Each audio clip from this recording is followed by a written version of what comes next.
Hi, this is Vince. Just going to record a few thoughts that I have. I haven't been having a blog, haven't done any videos, maybe one or two, in the last 15 or 20 years, trying to just say my thoughts. And this all started when I was a Christian, that I have been for, 20 or 30 years. And there's a story there, but we'll get into that later maybe. And I think I probably graduated in a sense from that, from at least my attitude and my perspective. And it kind of started with the loving yourself kind of idea. It comes from the scripture of love your neighbor as yourself. But my issue was that I could see that people were trying to love their neighbor, but they couldn't because they didn't love themselves. And that's a big thing. It's like, all right, it's based on sacrifice, and because Christ sacrificed himself, and so therefore you have to too. But it becomes to the point of where it's detrimental to yourself. You're sacrificing everything you have. You're working crazy, providing for your family, on and on and on. And then you find out later that, wow, what is this all for? I sacrificed everything for my family, and then they left.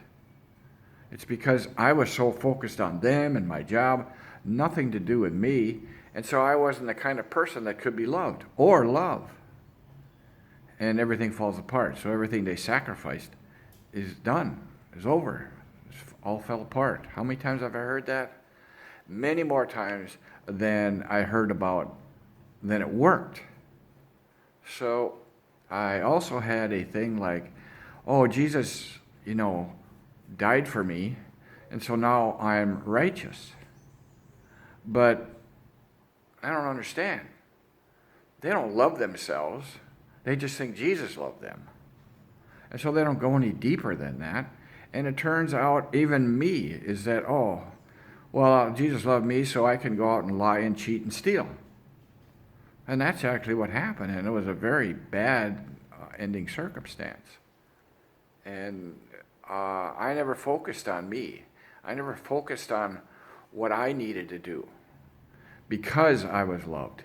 I needed to find out what my responsibility was to be in that love. And one of the biggest things is to learn how to love myself and go inward to find out who I am. Because, if you have faith but no works, you don't have faith. And if you think you have love, it's pretty much shown out about what your result is when you can't love other people, when you have constant offense, when your relationships break up. Christians have the same amount of divorce rate as everybody else. So that's not working. So it says, love your neighbor as yourself. The most crucial part right now from the evidence is that you need to learn how to love yourself. And so I had to I went outside of the Christian tradition to find that out. Maybe that's wrong. That's just what I did. Because there might be people in the Christian tradition that teach that. But I never found any. And if anybody wants to help me out with that, that'd be great. So that was my perspective. It was my myopia. But anyway, I started to learn about myself. And I could see that it's a big deal. There's a lot of things out there that I did wrong, on and on, and that makes it really, really hard to love myself, even as it does for a lot of other people. I can see it too. What's it called? It's called forgiveness. How do we get sick? Through unforgiveness. Forgiveness of yourself and of other people is a loving of yourself. It's not forgiving of other people. It's not for them. It's for you. It's called letting go. That's probably the first step. So, and the other thing becomes into, Once you begin to love yourself and to figure it out, you begin to see, as many, many people say, the first thing is called self-responsibility. Taking an honest look at yourself and becoming responsible for yourself. I mean, it's just, I could just go down the line. What is 12 rules for life for Jordan Peterson? Big guy, let's just do him. One of the first things is become responsible. Clean up your own room. And he's just one of millions. I think every positive mental attitude person, rich guy, that's one of his basic tenets. You become responsible to yourself, and then you become responsible to other people. Not for them, it's for you. If you're going to be someplace and you say you're going to be someplace, you're on time. If you say you're going to do something, you do it. But it starts with you. It says that I am going to be responsible to myself, because you can't be responsible like the scripture says. You can't be responsible, you can't love them unless you are yourself. It's just where it shows. And it's the same thing, faith without works. You need to have the faith to have the works. And the faith comes from the inside. Inside is where it starts. Faith is something you have, you develop. And it's even, let's just say from a Christian's perspective, you have faith. You are now saved. You are now going to heaven. Now you need the works. You need to develop. And I just didn't see that in the Christian sphere. Everybody just said, oh, I'm saved. And they kept living basically the way they were. Oh, sometimes they got rid of, some addiction, and, they made, even me, I got rid of addiction. I was basically an alcoholic. I got rid of it, But without the constant self-inward looking and evaluation and the realizing of responsibility, the realizing of your potential, you just kind of stagnate. Your evidence goes away. And even me, I was accused of lying, and I would say, no, I'm not lying.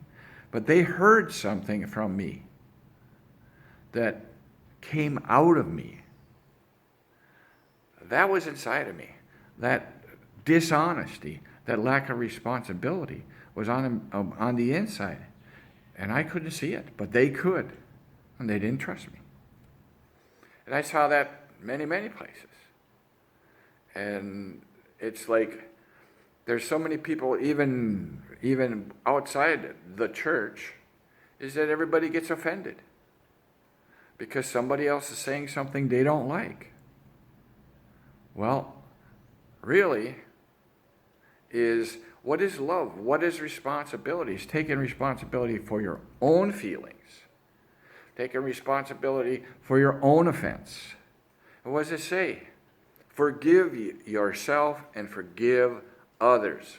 Be not offended. That's love. Be not offended. And some people say, which is really tough, I don't even have a handle on it, is that when you get offended at something or somebody else, that means there's something inside of you. And that's really having to go deep. Why am I offended at that? Why does that make me angry? Why does that bring up all of these ugly emotions? What somebody else says, what somebody else is doing. Why should that affect me? No. Now, if they're coming over and smacking me in the face, well, that's a different story. That's not offense. That's actual, what do you want to call it? That's actually an attack on me. So, if we all become more concerned about what I am doing, maybe even who I am offending, and not doing that anymore, there'll be one less person who is offended and one less person who offends other people. And some people say that once you quit doing it, other people around you have a decision to make.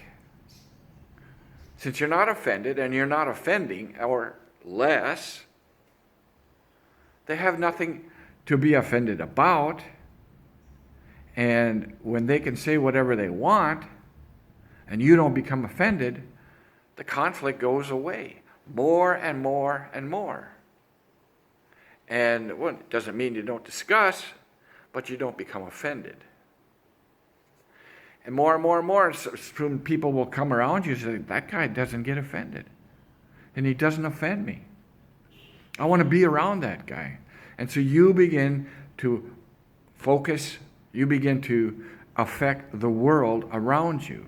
And you do that more and more and more. The more you let go, the more you become yourself.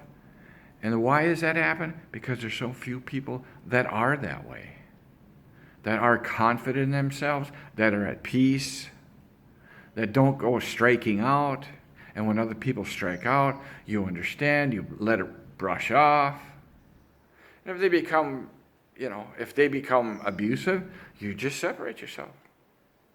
Or if you're on YouTube or something and they want to do it, it's just, boy, I'm getting a lot of negative comments. Keep commenting. Just remember that I'm not offended, even if you are. So those are just some of my thoughts, and I'm not sure I'm going to post this. I probably got to comb my hair, but I'm going to start. Thanks.